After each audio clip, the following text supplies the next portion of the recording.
ನನ್ನ ಆತ್ಮೀಯ ವೀಕ್ಷಕ ಬಂಧುಗಳಿಗೆ ಅನಂತ ನಮನಗಳು. ಇದು ಬಿಗ್ ಬಾಸ್ನವರು ಕೊಟ್ಟಂತಹ ಅತ್ಯುತ್ತಮ ಒಂದು ಟಾಸ್ಕ್ ಅಂತ ಹೇಳ್ಬೋದು.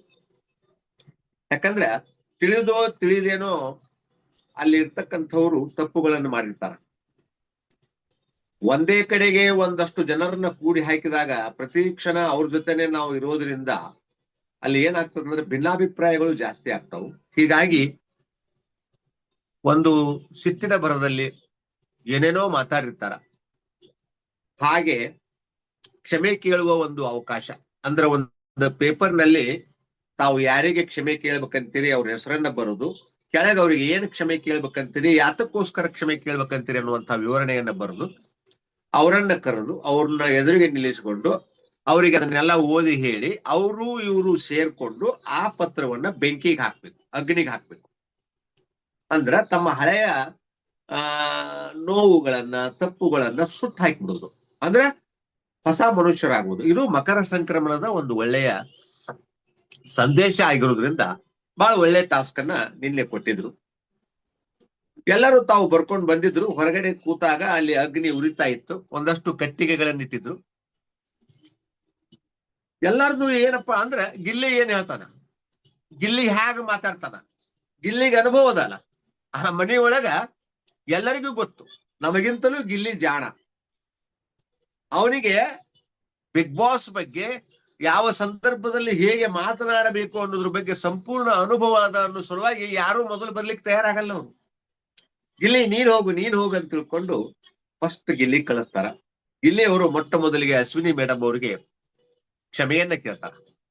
ಇಲ್ಲ ಮೇಡಮ್, ನಾನು ನಿಮ್ ಜೊತೆ ಕೆಲವು ಬಾರಿ ಬಹಳ ಕೀಳಾಗಿ ಮಾತಾಡಿದೆ, ಅದು ನೀವು ಹಿರಿಯರಾಗಿರೋದ್ರಿಂದ ಆ ರೀತಿ ನಾನು ಮಾತನಾಡಬಾರ್ದಾಗಿತ್ತು, ಅದಕ್ಕೋಸ್ಕರ ಕ್ಷಮೆ ಕೇಳ್ತಾ ಇದ್ದೀನಿ ಅಂತ ಕೆಲವು ಹಿಂದಿನ ಎಕ್ಸಾಂಪಲ್ ಗಳನ್ನ ಕೊಟ್ಟು ಸವಿವರವಾಗಿ ತಿಳಿಸಿ ಹೇಳಿ ಕ್ಷಮೆಯನ್ನ ಕೋರ್ತಾರ.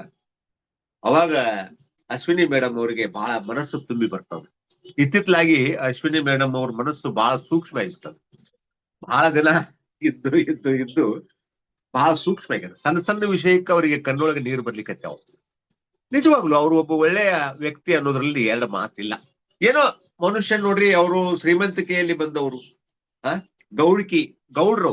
ಗೌಡಿಕೆಯಲ್ಲಿ ಬಂದವರು, ಅದೊಂಚೂರು ಅವರಲ್ಲಿ ಇರ್ತದಲ್ಲ ನಾನು ಅನ್ನುವಂಥದ್ದು. ಹಾಗಾಗಿ ಆರಂಭದಲ್ಲಿ ಒಂದಷ್ಟು ಘರ್ಷಣೆಗಳು ಆದವು. ಅದು ವಿಶೇಷವಾಗಿ ಗಿಲ್ಲಿ ಮತ್ತು ಅವ್ರ ಮಧ್ಯದಲ್ಲಿ ಬಹಳ ಆದವು. ಗಿಲ್ಲಿ ಬಗ್ಗೆ ಅವ್ರಿಗೆ ಅವಾಗ ಅಷ್ಟೊಂದು ತಿಳುವಳಿಕೆ ಇರ್ಲಿಲ್ಲ. ಇವ ಇಷ್ಟು ಸಣ್ಣವನಾಗಿ, ನನಗಿಂತಲೂ ಸಣ್ಣವನಾಗಿ ನನಗೆ ಈ ತರ ಮಾತಾಡ್ತಾನಲ್ಲ ಅಂತ ಅವ್ರಿಗೆ ಅನಿಸ್ತಿತ್ತು.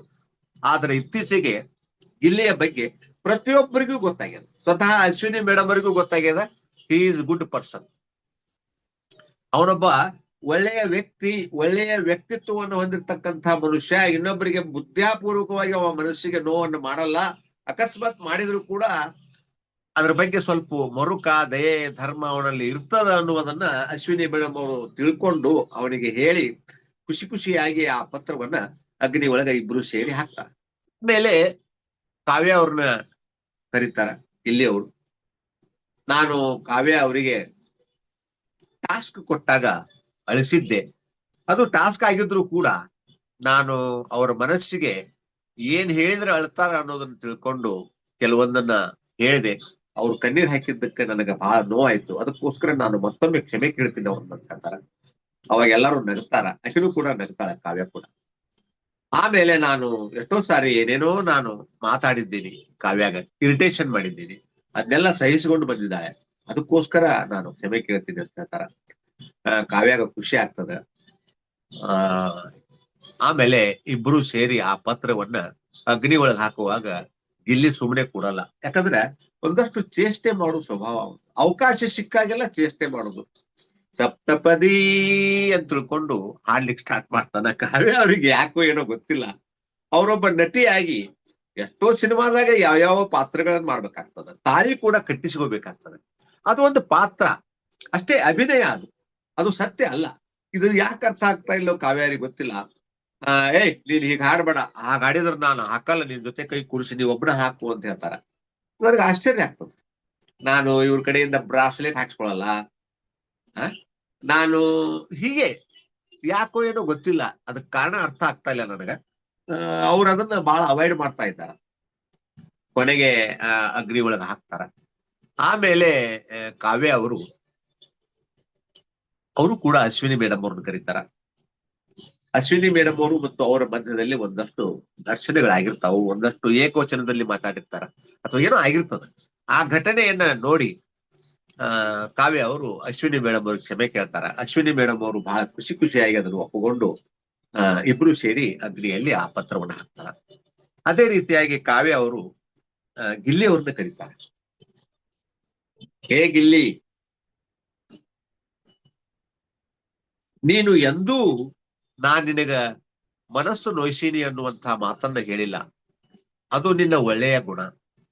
ಆದರೆ ನಿಜವಾಗ್ಲೂ ನಾನು ನಿನ್ನ ಮನಸ್ಸನ್ನ ನೋಯಿಸಿದ್ದೀನಿ. ಅಷ್ಟೇ ಅಲ್ಲ, ಕೆಲವು ಬಾರಿ ನಿನ್ನನ್ನು ನಾವು ಬೇರೆಯವ್ರ ಮುಂದೆ ಬಿಟ್ಟು ಕೊಟ್ಟಿದ್ದೀನಿ.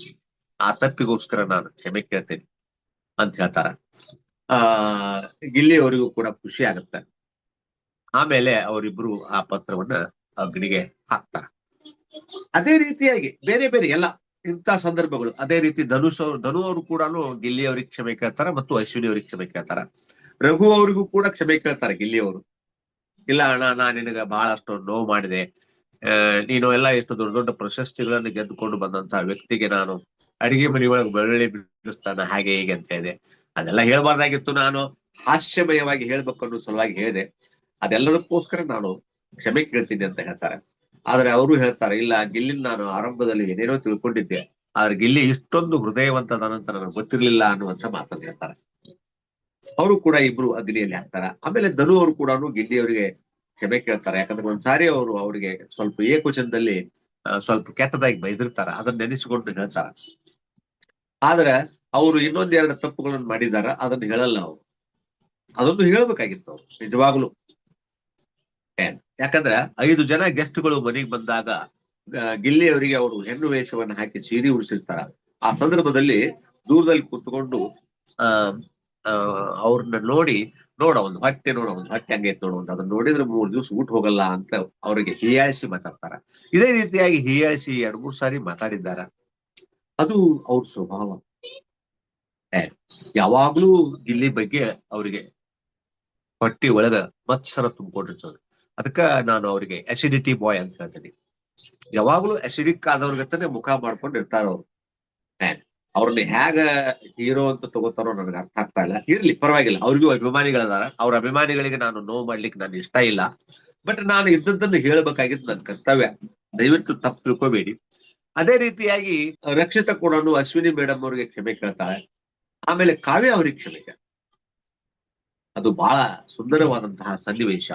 ಇದು ನೋಡಿದ್ರೆ ಏನ್ ಅನಿಸ್ತದಂದ್ರೆ, ಇದನ್ನು ಒಳ್ಳೆಯದನ್ನ ಕೊಟ್ಟಾರ, ಒಳ್ಳೆ ಟಾಸ್ಕ್ ಕೊಟ್ಟಾರ ಬಿಗ್ ಬಾಸ್ನವ್ರು. ಇದರಿಂದ ಏನಾಯ್ತಂದ್ರೆ ಅವರ ಮನಸ್ಸಿನಲ್ಲಿರ್ತಕ್ಕಂತಹ ಆ ಒಂದು ನೋವು ಹೊರಗಡೆ ಹೋಗ್ಬಿಡ್ತು. ಬೆಂಕಿಗೆ ಹಾಕ್ಬಿಟ್ರಲ್ಲ, ಮನಸ್ಸು ಎಲ್ಲರದ್ದು ಹಗರಾಗ್ಯದ ಇವಾಗ. ಇದ್ರ ಜೊತೆಗೆ ಆಮೇಲೆ ಕಾವ್ಯ ಅವರು 3 ಬೇಡಿಕೆಗಳನ್ನು ಎಲ್ಲರೂ ಇಟ್ಟಿರ್ತಾರಲ್ಲ, ಅದೇ ರೀತಿಯಾಗಿ ಕಾವ್ಯ ಅವರು ಒಂದು ಬೇಡಿಕೆ ಏನಿತ್ತಂದ್ರ, ನಾನು ಎಲ್ಲಾನು ಅನುಭವಿಸಿನಿ ಮನಿ ಒಳಗ, ಆದ್ರೆ ನಾನು ಕಳಪೆಯಿಂದ ಜೈಲಿಗೆ ಹೋಗಿಲ್ಲ, ನನಗೆ ಅದನ್ನೊಂದು ಅವಕಾಶ ಮಾಡಿಕೊಟ್ರೆ ಚೆನ್ನಾಗಿರ್ತದ ಅನ್ನುವಂತ ಮಾತನ್ನ ಹೇಳ್ತಾರ. ಅದು ಒಂದು ಅವಕಾಶ ಕೊಡ್ತಾರ ರಾತ್ರಿ. ಅವಾಗ ಸೌಂಡ್ ಆಗ್ತದ, ಗಿಲ್ಲಿ ನೀನ್ ಇಲ್ಲಿ ಬಾ ಅಂತ ತಿಳ್ಕೊಂಡು ಅದನ್ನ ಅವರು ಅಲ್ಲಿ ತಗೊಂಡ್ಬರ್ತಾರ, ಓದಿ ಎಲ್ಲ ಹೇಳ್ತಾರ.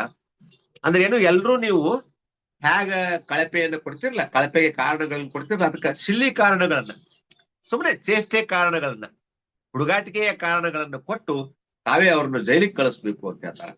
ಅವಾಗ ಪುನಃ ಮತ್ತೆ ಎಲ್ರು ಗಿಲ್ಲಿ ನೀನೇ ಮಾತಾಡು, ಫಸ್ಟ್ ನೀನೇ ಮಾತಾಡು. ಅಂದ್ರ ಏನ್ ಮಾತಾಡ್ತಾನ, ಹ್ಯಾಗ್ ಮಾತಾಡ್ತಾನ, ಅಂದ್ರೆ ಹ್ಯಾಗ ಆರಂಭ ಮಾಡ್ಬೇಕು, ಎಂಥ ಸಂದರ್ಭದಲ್ಲಿ ನಾವು ಹ್ಯಾಗ್ ಮಾತಾಡ್ಬೇಕು ಅನ್ನೋದನ್ನ ತಿಳ್ಕೊಳ್ಬೇಕನ್ನೋ ಸಲುವಾಗಿ ಗಿಲ್ಲಿನ ಮೊದಲಿಗೆ ಕಳಿಸ್ತಾರ.